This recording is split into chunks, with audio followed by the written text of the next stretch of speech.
7 प्रेम की बेशर्मी। प्रेम अपने मन में अपने सामने खड़ी दोनों लड़कियों की चाल को समझने की कोशिश कर रहा था।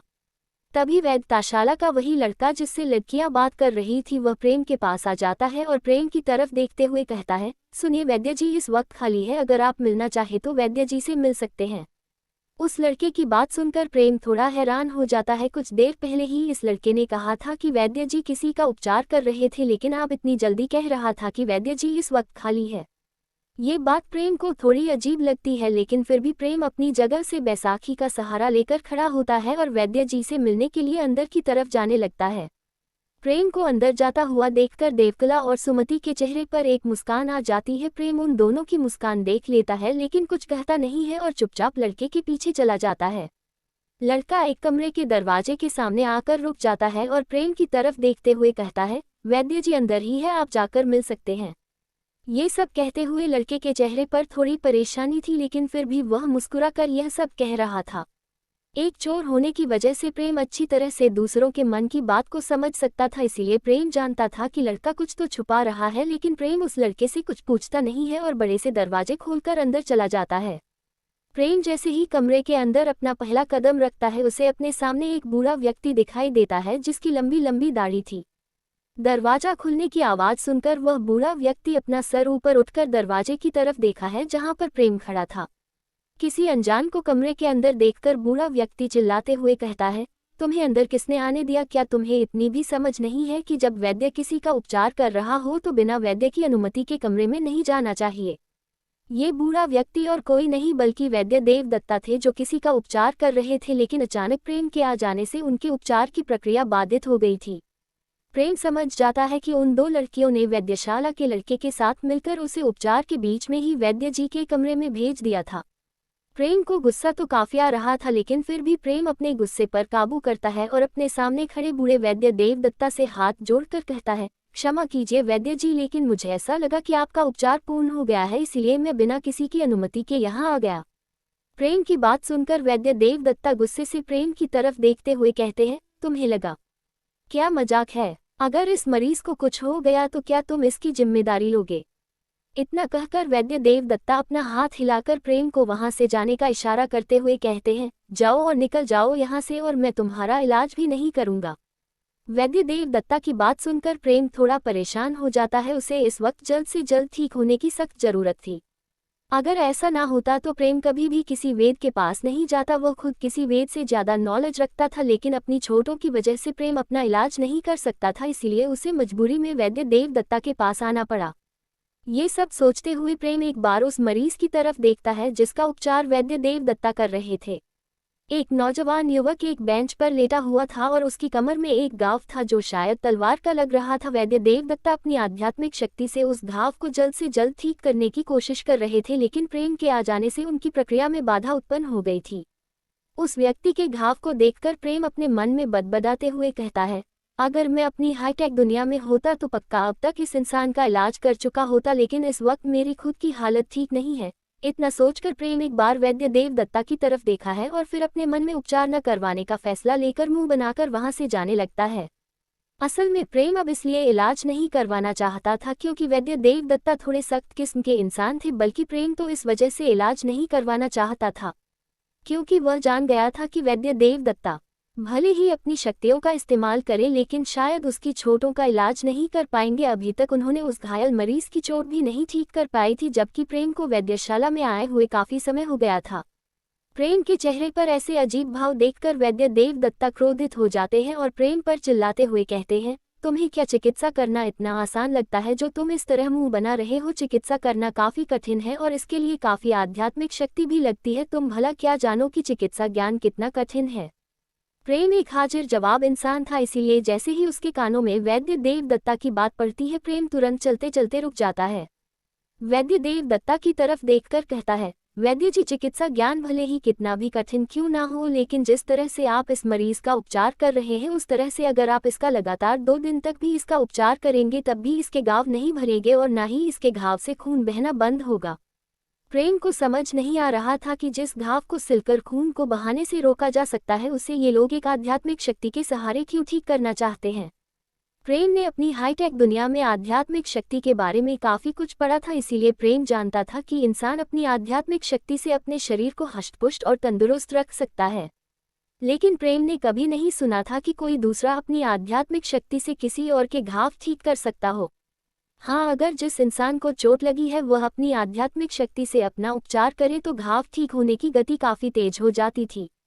प्रेम की बात सुनकर वैद्य देवदत्ता हैरान हो जाते हैं। उन्होंने कभी नहीं सोचा था कि राज्य का सबसे बड़ा वैद्य होने के बाद भी कोई इंसान उनके वैद्य कौशल पर संदेह करेगा। उनके पूरे जीवन काल में ऐसा कोई भी नहीं था जिसने उनके वैद्य कौशल पर संदेह किया हो। लेकिन आज एक अनजान व्यक्ति उनकी ही वैद्यशाला में आकर उनके ही वैदिक चिकित्सा ज्ञान पर संदेह कर रहा था। ये तो शर्मनाक बात थी। वैद्य देवदत्ता ये सब सोचकर अपने सामने खड़े लड़के को सख्त आवाज में प्रेम को एक प्रस्ताव देते हैं।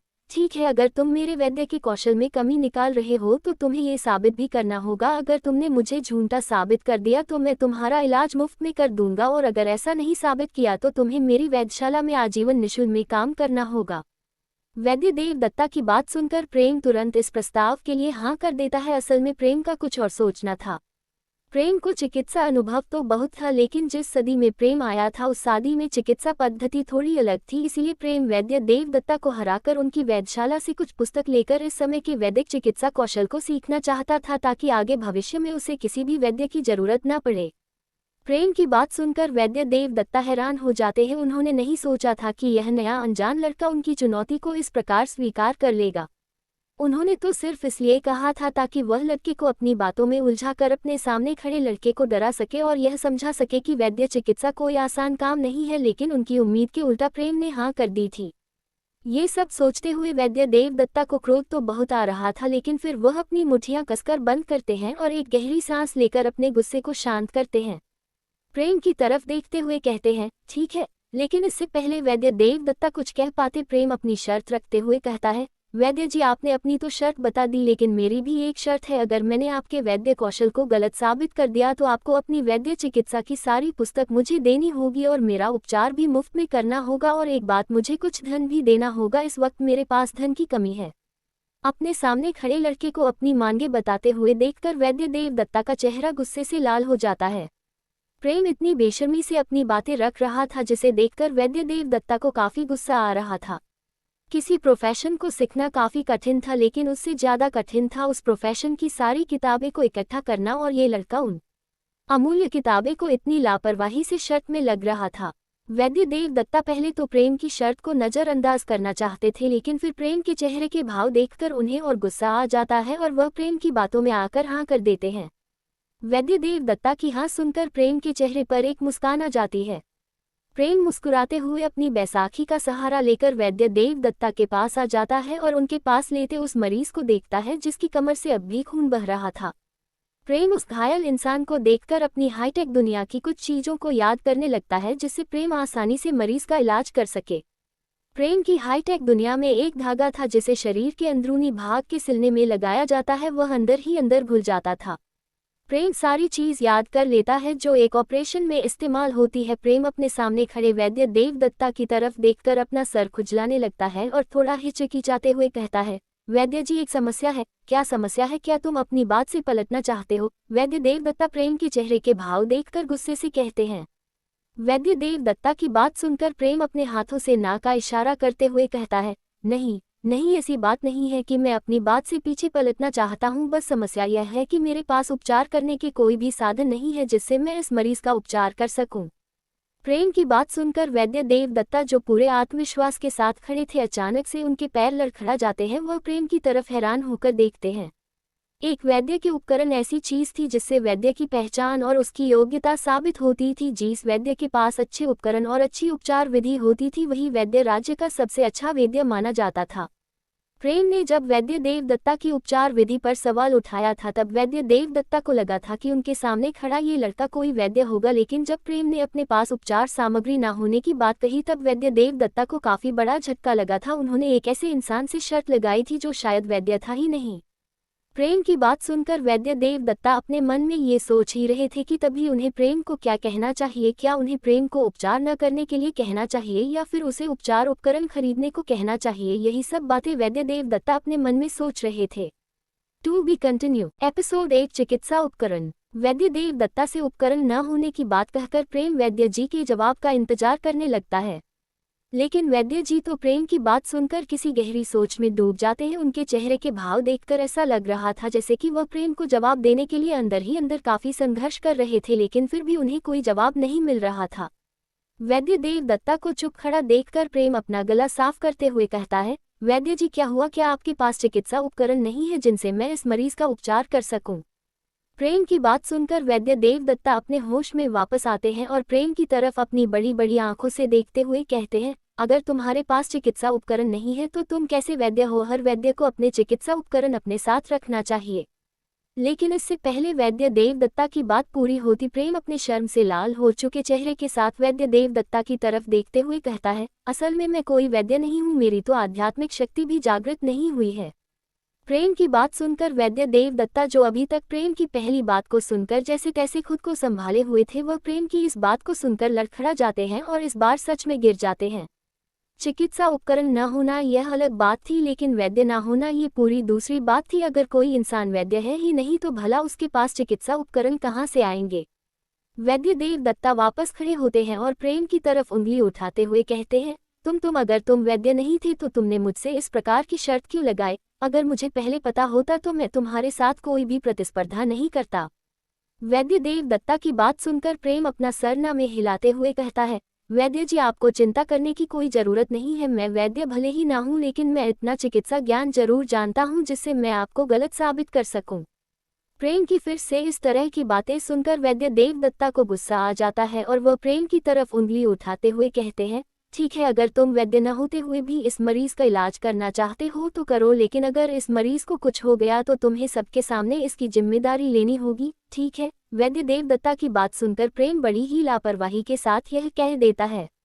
प्रेम की इतनी लापरवाही देखकर वैद्य देव दत्ता प्रेम की असफलता को महसूस करते हुए शांत हो जाते हैं। उन्हें पूरा विश्वास था कि यह लड़का जो उनके सामने इतनी लापरवाही से इतना सब कुछ बोल रहा था वह जरूर अपने काम में असफल होगा। वैद्य देव दत्ता को वापस शांत खड़ा देखकर प्रेम फिर से उन्हें याद दिलाते हुए कहता है, वैद्य जी मेरे पास चिकित्सा उपकरण नहीं है, क्या आप मुझे कुछ चिकित्सा उपकरण उधार दे सकते हैं? प्रेम की बात सुनकर वैद्य देव दत्ता अपने गुस्से को काबू करते हुए अपने पास से एक लकड़ी का बॉक्स निकालकर प्रेम के सामने रख देते थे और उस बॉक्स की तरफ इशारा करते हुए कहते हैं, इसमें मेरे सारे चिकित्सा उपकरण हैं, तुम्हें जो भी इस्तेमाल करना हो तुम कर सकते हो, याद रखना इनमें से कोई भी चीज़ खराब नहीं होनी चाहिए। प्रेम के सामने जो बॉक्स रखा था वह काफी छोटा था, जिसे देखकर प्रेम हैरान हो जाता है। प्रेम की हाईटेक दुनिया में दवाएं और मशीनों को रखने के लिए रूम भी छोटे पड़ जाते थे, लेकिन यहाँ पर तो एक छोटे से बॉक्स में चिकित्सा के सारे उपकरण आ गए। यह बात प्रेम को थोड़ी अजीब लगती है। प्रेम जैसे ही उस लकड़ी के बॉक्स को खोलता है, उसमें रखे हुए सामान को देखकर प्रेम के अरमानों पर पानी फिर जाता है। उस लकड़ी के बॉक्स में एक ही पंचा करने के लिए चांदी की सुइयां थी और उसमें कुछ कपड़े की चीट थी जो शायद सांप के काटने पर जहर को फैलने से रोकने के लिए थी। इसके अलावा बॉक्स में एक छोटा सा जंबूर था जो शायद मरीज के अंदर फंसे हुए तलवार या चाकू के टुकड़े को निकालने के लिए था। बाकी का पूरा बॉक्स खाली था। उस छोटे से बॉक्स में इतनी कम चीज देखकर प्रेम का तो रोना निकल जाता है। प्रेम ने अपने मन में काफी कुछ सोच रखा था कि इस बॉक्स में कोई जादू होगा जिसके अंदर बहुत सारी चीज रखी होगी, लेकिन ये तो बहुत छोटा सा था जिसके अंदर शायद एक बीपी मशीन भी नहीं आ सकती थी। प्रेम निराशा में अपना सर हिलने लगता है, जिसे देखकर वैद्य देव दत्ता का गुस्सा बढ़ जाता है। वह प्रेम पर चिल्लाते हुए कहते हैं, तुम्हें सारी चीजें क्या खराब लग रही है जो तुम अपना सर इस तरह से हिला रहे हो? यह नाड़ी स्तंभन सुइया खास चांदी से बनाई गई है, इनकी कीमत 10,000 सोने के सिक्कों से भी अधिक है, और यह विषावरुद्ध चीट खास रेशम के कपड़े से बनाई गई है जो इस पूरे राज्य में कहीं नहीं है, इसकी भी कीमत बहुत अधिक है। रही बात इस धातु दंत, तो इसे फंसे हुए धातु के टुकड़ों को मैरिज के शरीर से खींचने के लिए बनाया गया है। इसे बनाने के इस्तेमाल में किया जाने वाला धातु खास पहाड़ों की गुफा से लाया गया है, इसकी भी कीमत काफी है, और तुम इतनी अमूल्य चीजों को देखकर इस तरह से अपना सर हिला रहे हो। वैद्य देव दत्ता की बात सुनकर प्रेम हैरान हो जाता है। उसने कभी नहीं सोचा था कि उसके सामने जो ये 3 चीज रखी थी उनकी कीमत इतनी होगी, और उन्हें बनाने में भी काफी रिसोर्स लगे थे। अगर किसी इंसान के सामने उसकी सबसे अमूल्य चीजों को देखकर कोई इंसान उनकी निंदा में अपना सर हिलाए तो उस इंसान का गुस्सा होना लाजिमी था, जिसकी वह चीजें होंगी। अगर प्रेम को ये पता होता तो प्रेम कभी भी वैद्य देव दत्ता के सामने निराशा में अपना सर कभी ना हिलता। प्रेम वैद्य देव दत्ता के गुस्से को थोड़ा शांत करने के लिए मुस्कुराते हुए कहता है, वैद्य जी, ऐसी बात नहीं है कि मुझे आपकी चीजें अमूल्य नहीं लगी, बल्कि मैं इसलिए अपना सर हिला रहा था क्योंकि मेरे उपचार करने के उपकरण थोड़े अलग हैं जो शायद आपके पास नहीं है। अलग उपकरण? वैद्यदेव दत्ता प्रेम की बात सुनकर हैरान होते हुए कहते हैं। वैद्यदेव दत्ता जिन भी बड़े वैद्य से मिले थे उन सभी के पास इसी तरह की चीजें थी, लेकिन पता नहीं उनके सामने खड़ा ये लड़का किन अलग उपकरणों की बात कर रहा था। वैद्यदेव दत्ता प्रेम की तरफ देखते हुए कहते हैं, तुम्हारे वह अलग उपकरण कहाँ है?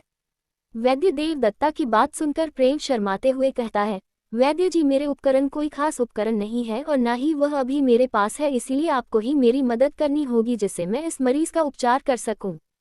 वैद्यदेव दत्ता समझ जाते हैं कि प्रेम उनसे उपकरण मांगने की कोशिश कर रहा है जो उसके पास नहीं है, इसीलिए वैद्यदेव दत्ता सीधे सीधे प्रेम से पूछते हैं, बताओ तुम्हें उपचार करने के लिए कौन कौन सी चीज चाहिए? प्रेम के कानों में जैसे ही वैद्यदेव दत्ता की बात पड़ती है, प्रेम मुस्कुराते हुए कुछ सामानों का जिक्र करते हुए कहता है, सबसे पहले मुझे वस्त्र सिलने वाली सुई चाहिए, जितनी महीन हो सके उतनी महीन, एक ऐसा धागा जो कुछ समय में अपने आप ही गायब हो जाए, एक ऐसी औषधि जो मरीज को कुछ समय के लिए बेहोश कर सके और उसे दर्द का आभास ना हो। प्रेम की बताई हुई चीजों को सुनकर वैद्यदेव दत्ता हैरान हो जाते हैं। प्रेम ने जो जो चीज बताई थी उन चीजों का इस्तेमाल वैद्यदेव दत्ता ने क्या बल्कि इस दुनिया के किसी भी वैद्य ने नहीं किया था। वैद्यदेव दत्ता को यह नहीं समझ आ रहा था कि उनके सामने खड़ा लड़का उपचार करने के लिए चीज मांग रहा था या फिर कढ़ाई बुनाई करने के लिए सुई और धागे मांग रहा था। प्रेम ने जिन भी चीजों का जिक्र किया था वह चीजें कपड़े बनाने के काम आती थी, सिवाय उस जड़ी बूटी के जो मरीज को बेहोश और दर्द न होने के लिए थी।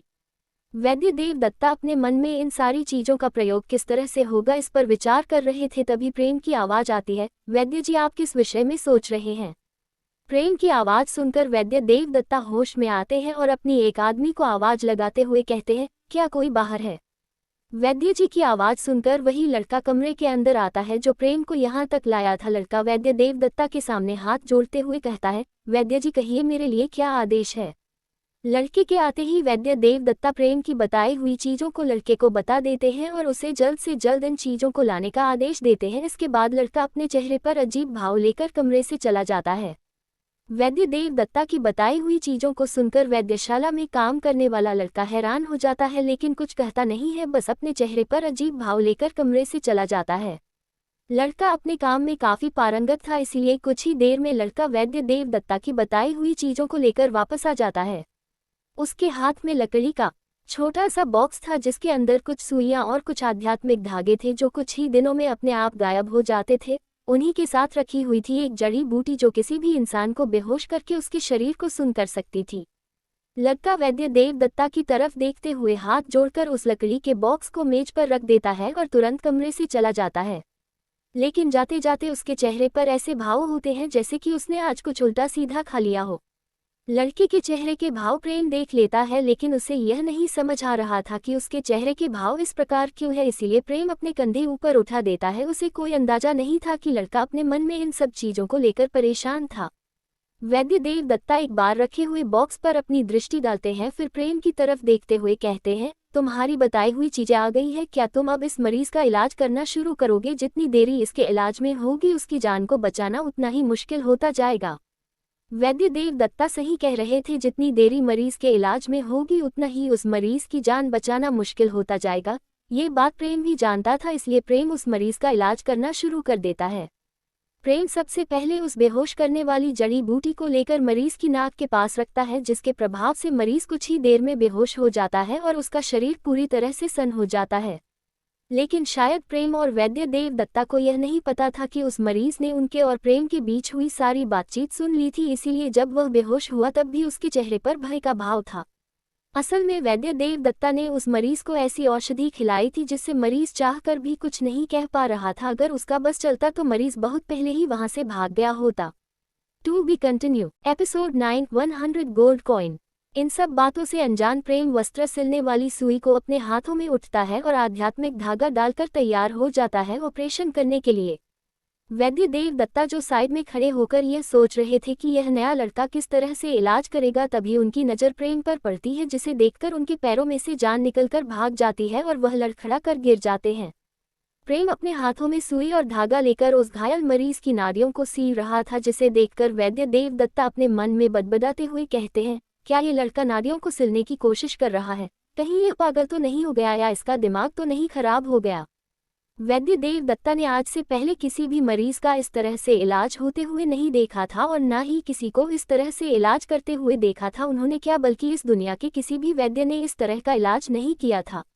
वैद्य देव दत्ता एक कुशल और प्रतिभाशाली वैद्य थे, इसलिए वह जानते थे कि किसी मरीज की नाड़ियों को ठीक करना कितना कठिन काम था और किसी इंसान की कटी हुई नदियों को सिलना ये तो उन्होंने कभी सपने में भी नहीं सोचा था।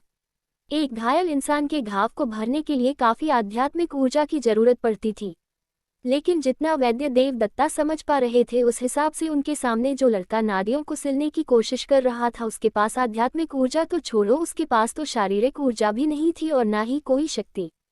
यही सब सोचते हुए वैद्य देव दत्ता की आंखें बड़ी बड़ी हो जाती है और वह घूर घूर कर प्रेम को देखने लगते हैं। प्रेम वैद्य देव दत्ता को नजरअंदाज करके अपने काम पर अपना सारा ध्यान लगा देता है। प्रेम एक प्रोफेशनल चोर था, लेकिन चोरी के साथ साथ प्रेम को चिकित्सा ज्ञान काफी था, इसीलिए वह किसी प्रोफेशनल डॉक्टर से काम नहीं था। प्रेम के लिए सबसे अच्छी बात यह थी कि उसके पैरों में और कंधे में चोट लगी थी, लेकिन उसके हाथ पूरी तरह से सुरक्षित थे, जिसकी वजह से प्रेम अपनी उंगलियों का अच्छी तरह से इस्तेमाल करके मरीज की नाड़ियों को अच्छी तरह से आपस में मिलाकर सिल रहा था। प्रेम अपने काम में बहुत अच्छा था, इसीलिए प्रेम 1 घंटे में मरीज की सारी नदियों को आपस में जोड़ देता है और फिर 15 मिनट के अंदर मरीज के ऊपरी भाग को सिल देता है। प्रेम ने ये सारा काम काफी अच्छी तरह से किया था, जिसकी वजह से मरीज का खून बहना बंद हो गया था। मरीज के घाव को सिलने के बाद प्रेम भीगे कपड़े से मरीज का घाव साफ करता है और उस पर घाव को सुखाने वाला लेप लगाकर घाव को अच्छी तरह से बांध देता है। वैद्य देव दत्ता हैरानी में खड़े होकर प्रेम की हर हरकत को देख रहे थे। उन्होंने ये भी देखा था कि प्रेम ने कैसे नाड़ियों को शीला था और कैसे उसने घाव को बंद कर दिया था। जिस काम को करने के लिए उन्हें अपनी बहुत सारी आध्यात्मिक शक्ति लगानी पड़ रही थी, उसी काम को इस नए लड़के ने केवल सुई और धागे की मदद से पूरा कर दिया था। ये वैद्य देव दत्ता के लिए एक नया अनुभव था। प्रेम अपना सारा काम खत्म हो जाने के बाद वैद्य देव दत्ता की तरफ देखते हुए कहता है, वैद्य जी, क्या आप इस मरीज को वापस होश में ला सकते हैं? प्रेम की आवाज सुनकर वैद्य देव दत्ता वापस अपने होश में आते हैं और प्रेम की तरफ देखने लगते हैं। उन्हें विश्वास नहीं हो रहा था कि इस नए लड़के ने ऐसा काम कैसे कर दिया। उन्हें अभी भी विश्वास नहीं था कि प्रेम ने जिस प्रकार से मरीज का उपचार किया था वह प्रक्रिया सही थी। उनके हिसाब से प्रेम ने जिस मरीज का उपचार किया था उस प्रक्रिया से मरीज अभी तक मर गया होगा। यही सब सोचते हुए वैद्य देव दत्ता प्रेम की तरफ अजीब भाव से देखते हुए कहते हैं, क्या तुम्हें पूरा विश्वास है कि तुमने जिस तरह से इस मरीज का इलाज किया है उससे ये मैरिज ठीक हो जाएगा? वैद्य देव दत्ता की बात सुनकर प्रेम अपने चेहरे पर एक मुस्कान लाता है और वैद्य देव दत्ता की तरफ देखते हुए आत्मविश्वास से कहता है, मुझे पूरा विश्वास है कि मैंने जिसका इलाज किया है वो पूरी तरह से ठीक है और उसका घाव भी बहुत जल्द ही भर जाएगा, बस आप इसे वापस होश में ले आए। प्रेम का आत्मविश्वास देखकर वैद्य देव दत्ता को भी एक पल के लिए लगता है कि प्रेम बिल्कुल सही कह रहा था, लेकिन कुछ ही पल में वापस उनके दिमाग में संदेह आ जाता है प्रेम की सफलता का। असल में प्रेम मरीज को खुद ही होश में ला सकता था, लेकिन इसके लिए आध्यात्मिक शक्ति की जरूरत थी जो इस वक्त प्रेम के पास नहीं थी, इसीलिए प्रेम को वैद्य देव दत्ता से मदद मांगनी पड़ रही थी। वैद्य देव दत्ता के मन में भले ही प्रेम के सफल होने की आशंका थी, लेकिन फिर भी वह एक वैद्य होने का अपना कर्तव्य पूरा करते हैं और अपनी आध्यात्मिक शक्ति से उस मरीज को वापस होश में ले आते हैं। मरीज जैसे ही होश में आता है वह तुरंत अपनी जगह से उठकर दूर जाकर खड़ा हो जाता है। वैद्य देव दत्ता और प्रेम की तरफ देखकर उंगली उठाते हुए कहता है, आप दोनों ने एक प्रतिस्पर्धा में मेरी जिंदगी को लगा दिया। आप लोगों को ये शोभा नहीं देता। अगर मुझे कुछ हो जाता तो क्या इसका उत्तरदायित्व आप दोनों में से कोई लेता?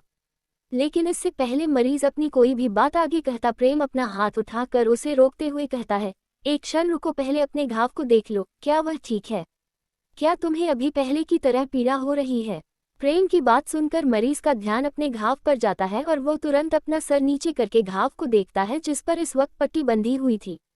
मरीज अपने घाव के ऊपर हाथ रखकर 1-2 बार इधर उधर फेरता है और फिर हैरान होकर प्रेम की तरफ देखते हुए कहता है, अरे इसमें पहले की तरह कोई पीड़ा नहीं हो रही है, बल्कि मुझे पहले से काफी आराम है। क्या मेरा घाव पूरी तरह से ठीक हो गया है?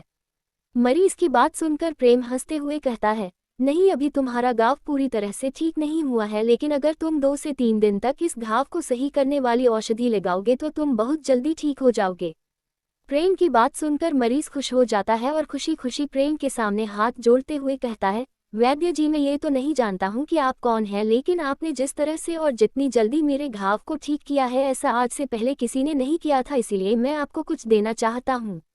इतना कहने के बाद मैरेज लगभग 100 सोने के सिक्कों से भरी हुई थैली प्रेम को दे देता है। एक साथ इतने सारे सोने के सिक्के देखकर प्रेम का तो दिल तेजी से धड़कने लगता है। प्रेम ने अपनी पुरानी जिंदगी में चोरी तो बहुत की थी, लेकिन उसने कभी सोने के सिक्के नहीं देखे थे। प्रेम ने पहली बार एक साथ इतने सारे सोने के सिक्के देखे थे। इसी वजह से प्रेम अपनी खुशी और आश्चर्य को नहीं छिपा पा रहा था। लेकिन प्रेम अपनी पूरी कोशिश करके किसी भी भाव को अपने चेहरे पर नहीं आने देता है और मरीज को मना करते हुए कहता है, इसकी कोई जरूरत नहीं है, लेकिन अगर तुम इतना कह रहे हो तो मैं इसे रख लेता हूँ। इतना कहकर प्रेम तुरंत मरीज के हाथ से सोने के सिक्कों की पोटली ले लेता है। प्रेम के पहले मना करके फिर खुद सिक्के लेना यह वैद्य देवदत्ता और मरीज को काफी अजीब लगता है। उन दोनों को लगा था कि प्रेम केवल मरीज का इलाज कर रहा था, लेकिन ये तो लालची निकला।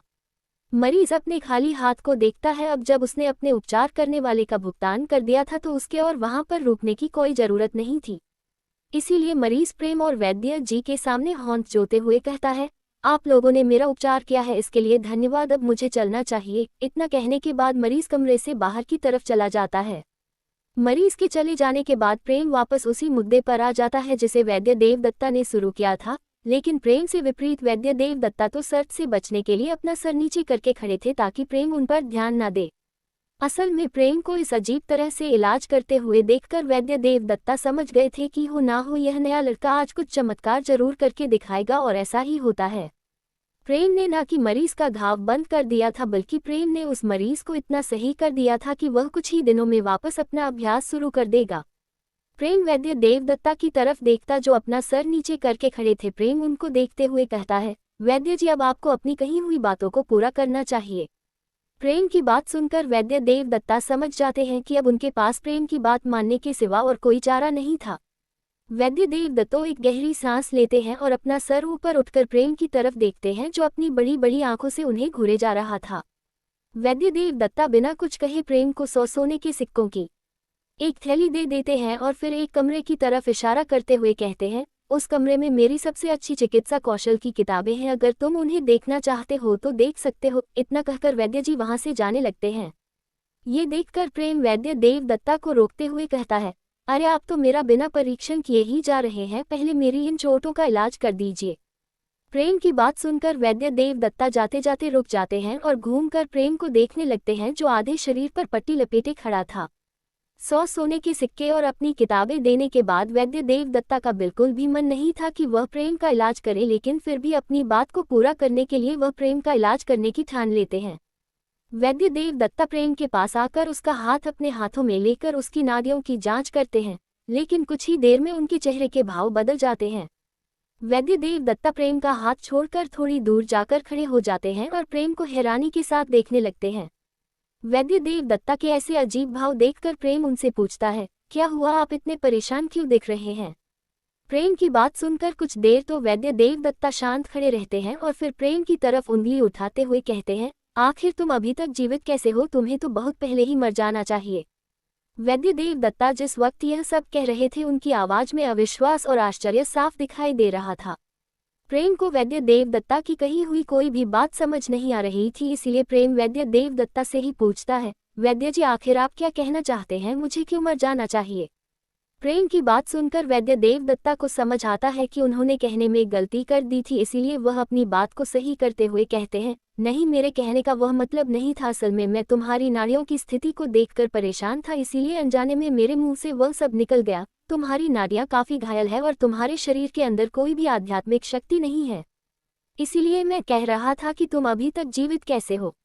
अगर देखा जाए तो जिस इंसान के अंदर आध्यात्मिक शक्ति नहीं होती है तो वह इंसान अधिक समय तक जीवित नहीं रह पाता है, लेकिन तुम मेरे सामने बिल्कुल सही सलामत खड़े हो, आखिर यह सब कैसे हो रहा है?